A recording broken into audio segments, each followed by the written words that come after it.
Hi guys, wanted to make a real quick video and go over how I personally use the LiveWire indicators. These are customizable tools. You can set them up however works best with your strategy, but this is personally how I take my entries and what I look for. For a short entry, I want to see the LiveWire is yellow. I only take shorts when LiveWire is yellow, and I am looking for an entry signal. And you can see I've got these scalp signals from LiveWire, and I also have these little red arrows from the Mac Duo. On my personal chart, I've got LiveWire and the Mac Duo combined. I think it's a great combination. So I've got a short signal. My LiveWire is yellow. That means our market is going down. Now I want to come down here and look at my WADA, and I am looking for the WADA histogram to be red and above that explosion line for an entry. So I can see that these two entries were not good entries according to my strategy. This one here does look like a good strategy. So this would be a short entry I would take. Now I do see the prior day low is here, so I don't have a lot of room, but I would still take the trade and maybe take small position off as a scalp and then hold a runner. And if I entered here, where would I put my stop? Most likely I would put my stop right here or right here. I recommend just trading a few micros,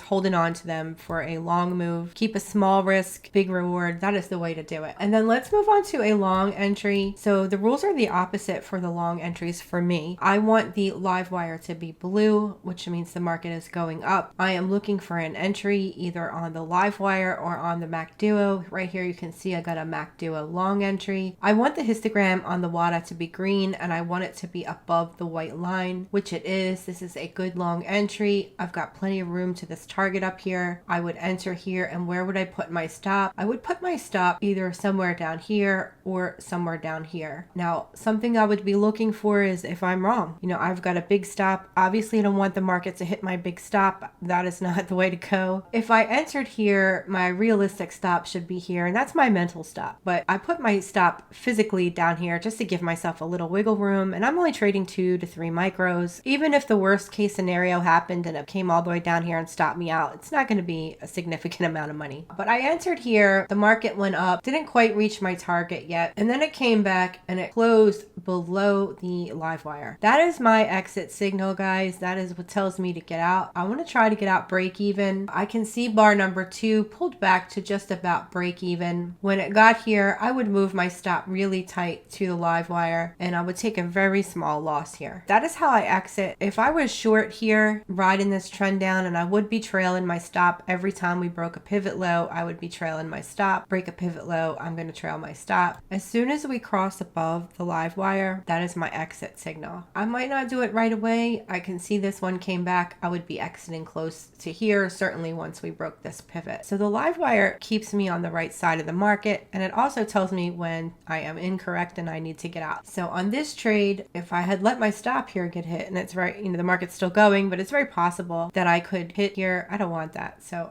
once we cross the LiveWire in the opposite direction, that is my exit signal. And honestly, that trade style works very well. As you can see by my P&L, it was a very easy trading day today. You can see how nice the setups were. On both sides, you got great scalps and great short opportunities. And here's a good reason of why I keep my stop a little higher, give it a little more room. If I had entered this trade, where would my stop be? My stop would probably be up here, but I would be looking to exit right here if we cross above and pulled back. So here's another example where I would have been wrong and I would have wanted to get out. You know, I entered this trade here, let's just say, and we cross above. I don't like that. So I'm going to exit at break even or with a small loss. And you can see here the market just did a pullback and then we went on down. So even if you had your stop up here and you didn't exit on time, it still worked out. But one thing you don't want to do is let a big stop get hit. You know, just accept you're not right and get out. And you can see we've got all these nice entries here. This is a good entry. These are all pretty much good entries here. Nice rundown. A good bit of room to your target down here. It hit our target and it